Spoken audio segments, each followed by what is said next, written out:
What's up, guys? I'm gonna answer, because I love you so much, I'm actually gonna answer 5 of the questions, but I'm gonna use my phone so that I don't forget, because that would be really awkward. So, okay, here are some of the questions that you addressed to me that you would like some more guidance on. So I'm gonna do my best to articulate them and assist you on your path. Okay, first one, top 3 ways to best get over your ego self, not imbalanced, of course, and negative mindset. Okay. Let's start with the ego. You never want to get over your ego. That's probably tip number 1. Your ego actually serves you in many ways. It keeps you safe. Sometimes I think it's extremely necessary to have a little bit of ego when you deserve to celebrate something in your life, when you master something. You know, I think that the ego is a beautiful polarity for us to not try to get rid of, but rather honor and appreciate and use it as a tool. Okay, so I'd say that that's the first thing. You don't want to get over it, right? You want to find a way to get it to assist you, not work against you.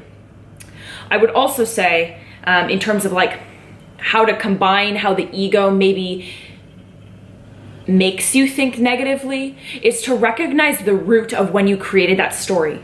Because the ego basically creates patterns. Okay, so the mind is run on programs and patterns. So if you've created a negative story, for example, a teacher calls you fat, you now feel fat, and now every time you look at someone who's skinnier than you, you judge them, which perpetuates that negative cycle. It's important to recognize where that came from in the first place, and then to forgive that energy that you've held onto for so long. So that's, that would be my second thing, is to recognize the root of where that energy was first created.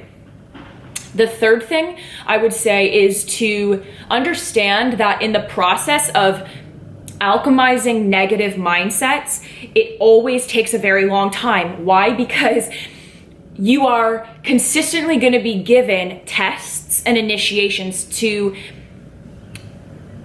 advance your spirit.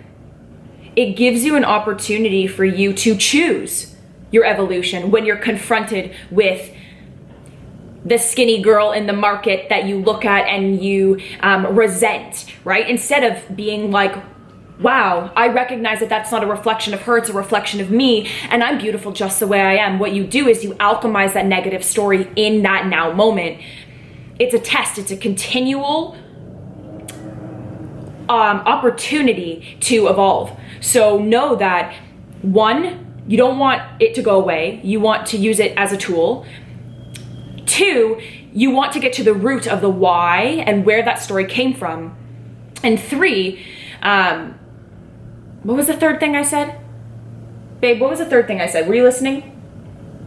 Great. You guys know the third thing that I said. Whatever I said is the third thing for the ego. Great. Okay, second thing, how do you consciously work through so much hate and division right now? I'm gonna keep it 100 with you.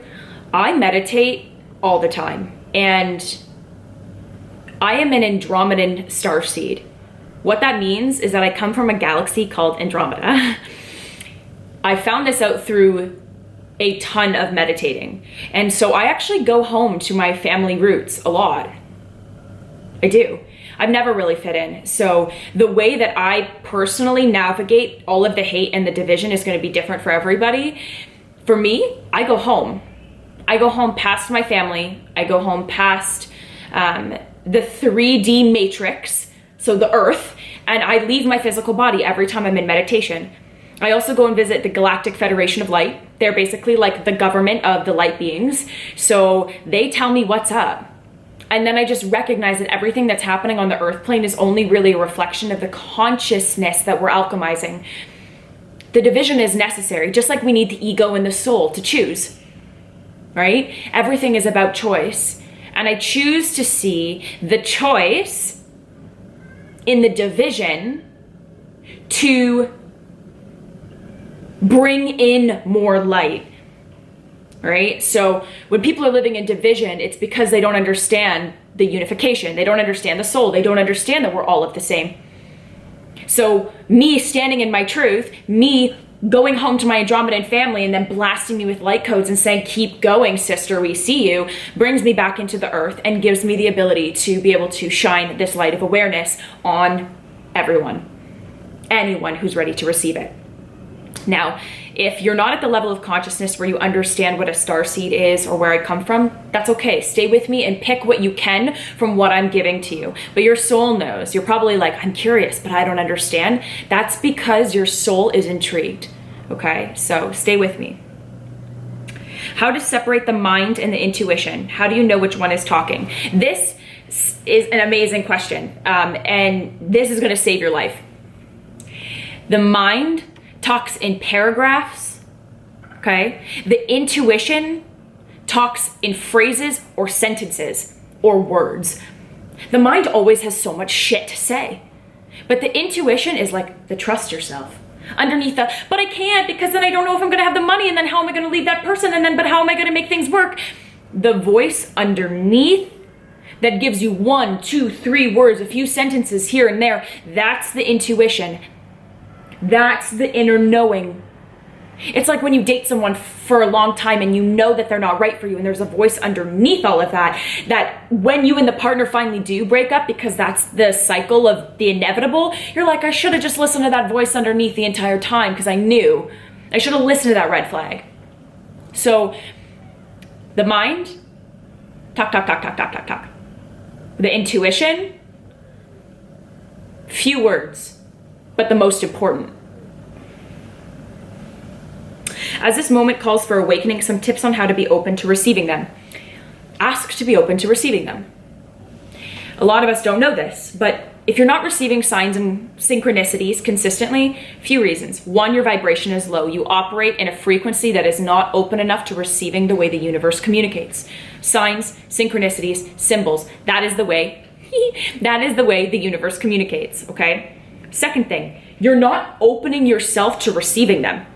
Meaning, when I am going out, I say, I am open to receiving the signs and synchronicities that are in alignment with my highest truth, that open me up to the path of which I am meant to be taking. Show me the way I am open to receive. Say that shit out loud and watch what happens. A bird will fly by. You'll notice a feather on the ground. You'll see repeated numbers on your Spotify, on your Apple Music, on your phone. The universe works in symbols, signs, and synchronicities. Be open to receive. And then from there, the more signs and synchronicities you receive, the easier it is for you to be like, hey, mind, look at all these confirmations. Today, I'm going to listen to those. I'm not going to listen to the logic, because your mind is never going to understand the soul. It's not. It's always going to try to operate in this 3D matrix. But the soul knows that those are droplings of information given for you to show you the path. And the more that you receive them, and the more that you trust in them, the more they come. So that's how you can move through this awakening, is by being open to receiving the signs that confirm that you are so much more than the dense energy that you're experiencing as you're alchemizing consciousness. Okay? And lastly, what is your opinion of anxiety, and how would you tie this into the spiritual realm?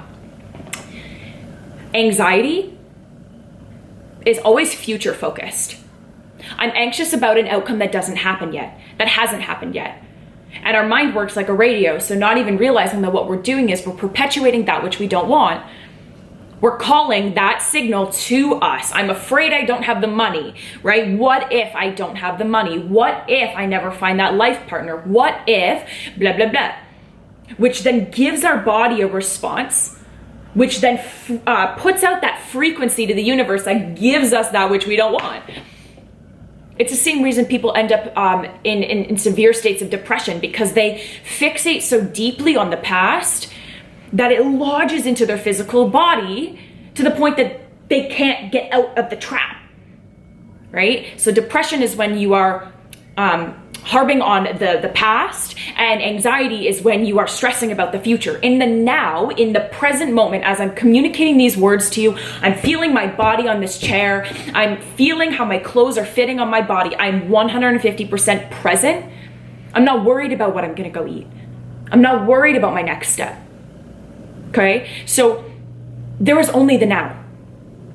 So if you are anxious, which a lot of us are, about outcomes that have yet to be, recognize that what you're doing when you're stressing about that which may not happen is you're calling that which you don't want to happen into your reality. So call it what it is. This is not true. I recognize this as a storyline that I've created in my mind to try to keep me safe so that I don't experience that which I don't want. But what do I want? Safety, protection, abundance, love, opportunities, balance. I am balanced, I am open, I am loved, I am receiving, I am open in this moment. When you do that and you sit in the now instead of running with that storyline, is that energy loses its power over you. So then you raise your frequency in that moment. You vibrate above. Okay? Hopefully all of that makes sense. Last thing, a few of you were asking me questions like, what's to come in my career? What are the next steps? That goes hand in hand with what I just said about anxiety. You don't need to know. You don't need me to tell you about your career. You're exactly where you're meant to be. But if there are things in your life that you haven't brought into your reality yet that you should have, money, safety, balance, equilibrium, okay? A lot of those come from patterns. So I encourage you to look into those because you should be abundant. You should be so in love with yourself that you don't need love outside of you. And then maybe you do manifest love into your reality that is in alignment with you. You should have a career that fulfills you and brings you life and purpose. Okay? But don't worry about the next step. When you worry, it's because you're not trusting. When you're in fear, it's because you're not loving. When you're judging, it's because you're not finding unity. Okay? Hopefully, this gave you a little bit of clarity and guidance and hopefully some tips and tricks to take on your path. If you have more questions, post them below and I'll make sure that I can continue to keep serving you in this way. But until then, I love you.